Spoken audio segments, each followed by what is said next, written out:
새누리당이 오늘 5년 만에 자유한국당으로 당명을 개정할 예정이라고 하는데요. 자, 새누리당 임명진 비상대책위원장 전화 연결해서 자세한 얘기 들어보겠습니다.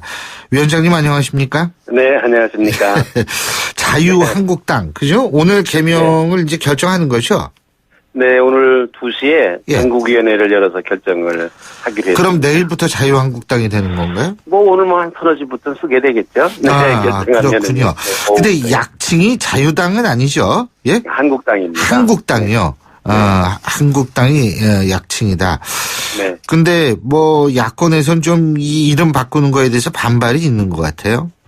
글쎄 그게 뭐 상식적으로 이해가 안 되는 거는 남의 당 이름 바꾸는데 왜 자기들이 이러고 저러고 그런지 이해가 안 되겠어요. 옆집 아이 나서 이름 짓는데 옆집 아주머니가 시비 여는 거고 똑같은 거 아닙니까? 뭐 상식적으로도 이해가 안 가고 예의로도 그렇게 하면 안 된다고 생각하는데요. 아마 정의당의 심상정 대표가 조금 막말 비슷한 얘기를 했는데 아마 이 국민들이 들으시고 정의당 지지율이 1%는 내려갔을 겁니다. 자, 무슨 뭐 정의당 이름 질 때 누가 무슨 왜 당신들 정의당으로 짓느냐고 시비 안 했잖아요. 네? 그 다음에 뭐 또 누가 당신들 정의란 정이란 말을 써서 그 이름 더럽히지 말라. 그런 얘기를 누가 한다고 그러면 그 기분이 어떻겠어요? 그런 말은 그거는 상식적으로나 예의로나 하면 안 되는 말을 이분이 하셨어요. 뭐 아마 무슨 흥분된 일이 있었든지 뭐 그러셨을 거로 생각합니다. 네. 북한이 어제 탄도미사일 발사했죠, 그죠? 네. 그 뭐 문재인 전 대표도 한국의 정치 상황에 어떤 목적을 갖고 도발한 거 아니냐 이렇게 비난을 했는데 일반적으로 미사일은 뭐 이 우리나라를 의식한 북한의 도발은 도발이라고 물론 볼 수도 있겠습니다만 또 미국이나 일본을 겨냥했다는 분석이 많으니까요. 어떻게 보십니까? 문재인 대표는 그저 온통 무슨 일이든지 다 정치 선거에만 관심 있는 모양이죠. 연결을 하는 거 보니까. 그 뭐 북한이 늘 상투적으로 해오던 일이고요. 저는 이렇게 생각합니다. 우리나라 경제가 참 어렵잖아요. 경제는 심리다 그러는데 안보가 든든하지 않고는 저는 경제가 살아날 수 없다고 생각합니다. 누가 투자하겠습니까? 누가 마음 놓고 열심히 일을 하겠습니까? 불안해서. 그래서 이 안보 문제가 굉장히 심각한데 북한이 저렇게 계속해서 안보를 위협하는 일을 하는 거는 저는 여야가 다 같이 마음을 모아서 대처를 해야 된다 이렇게 생각을 합니다. 여야가 다 이 대처를 해야 된다는 건 물론 맞습니다만 그 지금 노무현 정부 때 이루어진 대북송금 특검도 논란이 조금 되고 있어요. 근데 안희정 지사가 상당히 이 부분에 대해서는 이제 참 이 잘못한 일이다 이런 식으로 얘기를 하니까 또 박지원 대표 같은 경우는 굉장히 환영한다. 정치인으로서 당연한 도리다 뭐 이런 얘기를 했는데 이 부분은 어떻게 보십니까? 뭐 그건 아마 대선 전국에서 이제 두 당 사이에서 논쟁이 실패했던 그런 그 문제라고 생각합니다. 하지만 당시 야당인 한나라당이 요구했고 그들이 결정한 부분이다라는 얘기도 안희정 지사가 얘기를 했거든요. 그거야 무슨 남의 핑계를 왜 댑니까? 뭐 결정이야 자기들이 하는 거지. 아니 야당이 요구한다고 뭐든지 다 들어주고 그러니까 그건 뭐 핑계고 당당하게 자기들이 결정했으니까 자기들이 해명하고 책임질 일이 있으면 자기들이 책임을 져야 되는 일이다. 저는 그렇게 생각합니다. 그 요새 새누리당 내에서 대권 도전에 나서겠다는 분들은 좀 많더라고요. 그죠? 근데 이 지지율이 참 오르지 않는 것이 이제 문제인데 두 자릿수 지지율 유일하게 나오는 분이 황교안 대행 아니겠습니까? 그죠?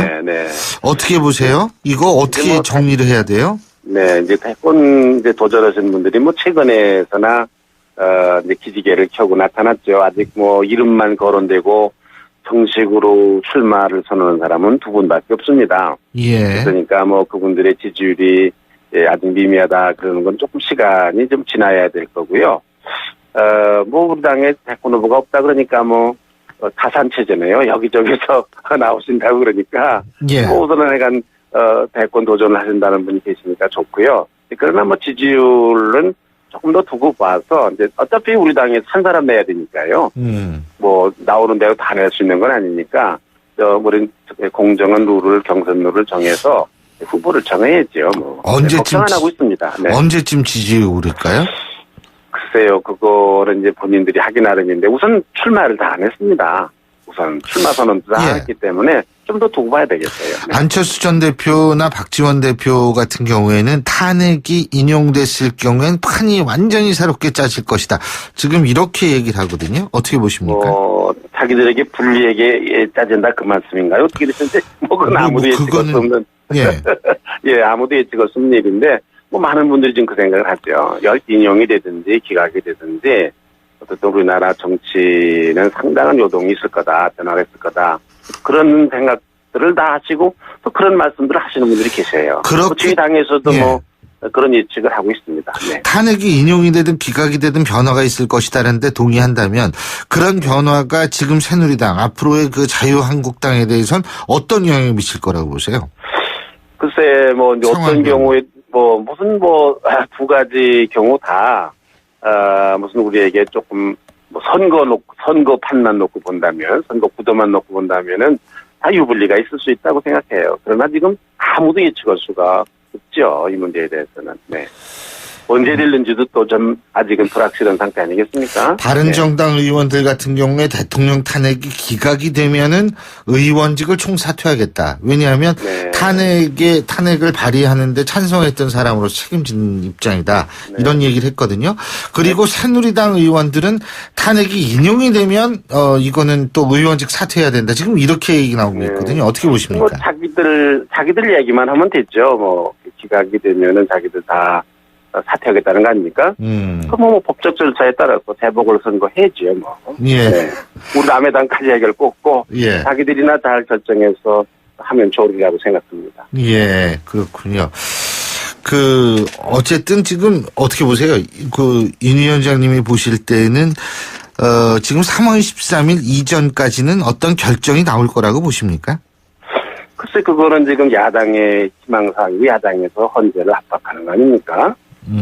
또 헌법재판소장이 퇴임을 하면서 그런 얘기를 했는데 저는 이거 다 바람직하지 않은 일이라고 생각합니다. 예. 헌법재판소에서요. 그 이전을 해도 선고할 상황이 되면 선고를 하는 거고요. 그 이후로 늦추게 되면 또 늦추는 거지. 그걸 자기들이 헌법재판관도 아니면서 이래라 저래라 하는 특별히 정치적으로 압력 넣는 것처럼 비싸게 되면 그럼 헌재는 왜 있습니까? 공정하게 재판을 하도록 저는 헌법재판소를 이런 어떤 말이든지 위협이 되어지는 영향을 미치는 그런 말은 삼가해야 된다고 생각합니다. 법치주의 국가에서 당연한 거 아닙니까? 예. 그러려면 헌법재판소를 이래라 저래라 하려고 그러면 그럼 광장에서 결정하고 정치적으로 결정하고 말지 모두 헌법재판소에 재판해달라고 했습니까? 근데 이게 그건 적절한 일이 아니라고 생각합니다. 3월 13일이 되는 게 이제 이정미 재판관 때문에 그런 거 아니겠어요? 이때 퇴임을 하기 때문에. 그렇다는 얘기 들었습니다. 예, 이정미 재판관은 근데 대법원장이 임명하는 몫이거든요. 네. 예? 후임을 일단은 좀 미리 지명을 해야 된다 이런 얘기도 있던데 이 부분은 어떻게 보세요? 그러니까 그것도 관계 부처에서 결정을 해놨으니까 대법원장 임명은 부분이라고 그러면 거기에서 결정을 일이고요. 예. 그거를 예단해서 이렇게 해야 된다 저렇게 해야 된다 그걸 얘기하는 것도 저는 지금 정치권에서 이런저런 얘기하는 거는 적절한 얘기라고 생각이 안 들고요. 저희 당에서는 그 문제에 대해서 아직 의논해 본 바가 없습니다. 특검 연장에 대해서는 어떻게 보십니까? 그것도 황교안 권한대행의 업무소관이라고 생각합니다. 그것에 대해서도 저희 당에서 이런저런 그런 영향을 줄 그런 일을 안 하려고 생각하고요. 그런 걸 의논조차 해본 적이 없습니다, 아직은요. 황교안 권한대행이 새누리당 대선 후보로 나올 가능성은 몇 %로 보세요? 퍼센트를 얘기할 수는 없고요. 순전히 본인의 정치적 결단에 달려있다고 생각합니다. 본인이. 근데 이거 빨리 결정해줘야 되는 거 아니에요? 안 나온다를? 지금 본인이 하기가 상당히 힘드시겠죠. 왜냐하면은 탄핵이 인용될지 기각이 될지도 모르는 상황 속에서 마치 지금 결정을 하면은 탄핵을 인용하는 것처럼 비춰지지 않겠어요? 예.